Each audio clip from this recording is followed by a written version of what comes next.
Anytime any kind of new artistic medium emerges, there's always controversy. People thought radio was rotting kids' minds, then it was comic books, then it was TV, then movies. I mean, there are people who thought like the jitterbug was gonna be the downfall of society. Everything brings controversy with it, and video games are certainly no exception. There's always been controversy in games. And it all starts in the 30s and 40s with pinball.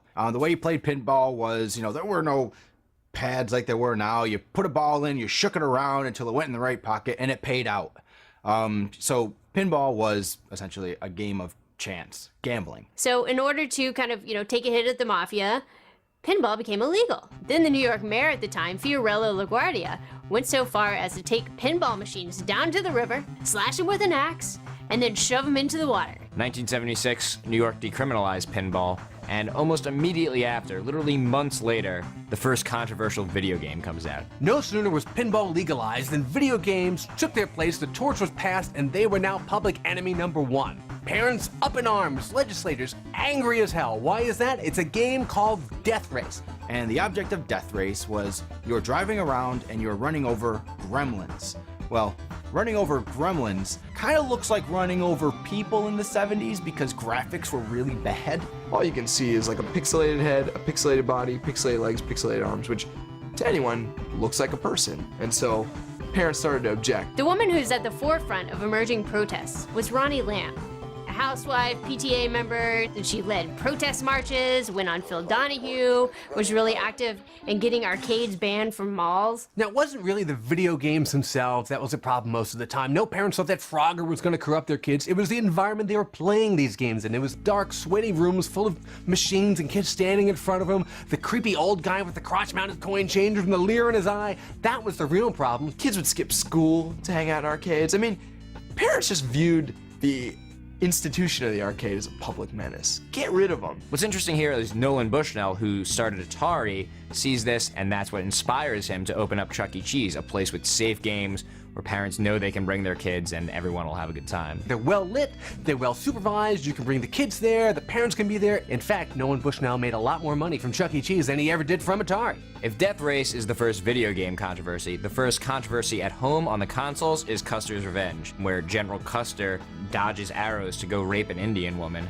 But apparently some people thought that was not okay. This game was retarded, and it was a slap in the face against everybody, pretty much, from the people depicted in the game, to women, to the people playing the game.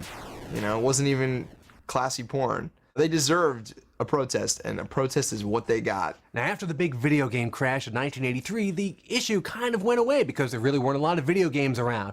Occasionally, a controversial one would pop up, like there was Commando Libya, where at the end of the level, all the bad guys that you beat, you lined them up and you shot them against the wall. There was a game called Narc, came out in the late 80s, right?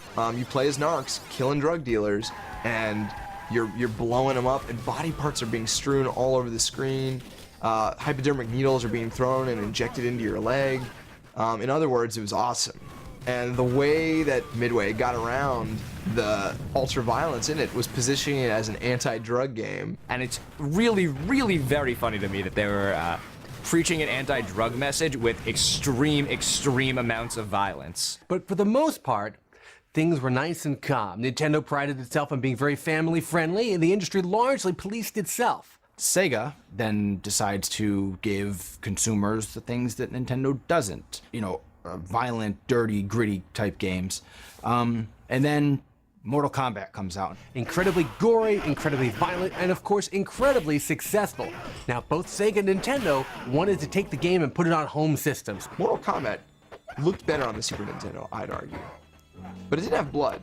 It didn't have the decapitating moves. The Genesis had the full thing. It's all about the blood. That's the trademark. The fact that everyone knows that it's in the Genesis version makes the Genesis version outsell the Super Nintendo one 4-1. So it seemed like a win for Sega, but of course it came back and bit him on the ass because whenever you do something that mom doesn't like, you end up in front of a congressional committee. And that's where the video game industry ended up, in front of Joe Lieberman and all these other congressmen. Society at this point is kind of still wrapping their head around the idea that it's not just children playing video games. And today it's pretty accepted that games come out that are clearly for 18 and over, but it wasn't always that way. Congress called Sega to task for their ultra-violent version of Mortal Kombat, and another game called Night Trap, which is really kind of almost like a B-movie. It featured vampires chasing co-eds in pajamas around at a slumber party. And it's really no worse than what you'd see on USA Up All Night, but just the fact that it went in a Genesis and not a VCR made all the difference. About 2 months ago, I saw the video game Night Trap for the first time.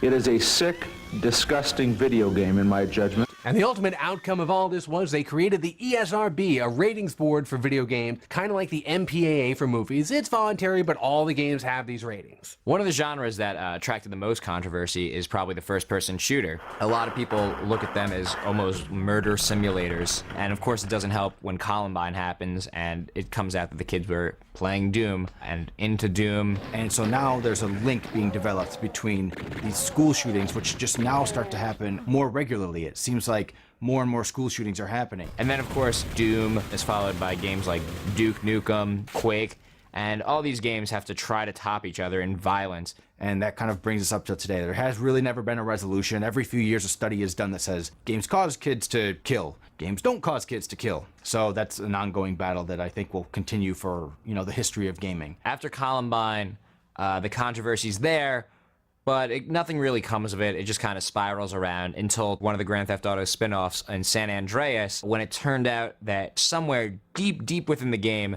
there was a sex scene that was never completed but left on the final disc. Some hidden footage somewhere in the game with some fully clothed little 3D characters kind of humping up against each other in a bed. It really wasn't anything worse than you'd see on like Adult Swim, but parents and congressmen and politicians were outraged. Hillary Clinton makes a huge deal out of this. She's threatening to shut the game companies down. She's threatening to do things she doesn't even have the right to do. But she's making a big stink. How did the video game industry solve this problem? Well, they held a $1,000 plate fundraiser for Hillary Clinton's re-election campaign, and mysteriously, no further hearings were ever held. And the one constant in all of this is that controversy in games means sales. It's the same with film and with books and with music. It's just the best free publicity you can get. All the concerned parents and the governing boards might want to raise a fuss a little less often if we don't want their kids rushing to stores to buy these games. The bottom line is they can regulate and they can market these things all they want, but it's up to the parents to keep track of what their kids are playing. If parents did their job, the government wouldn't always have to step in.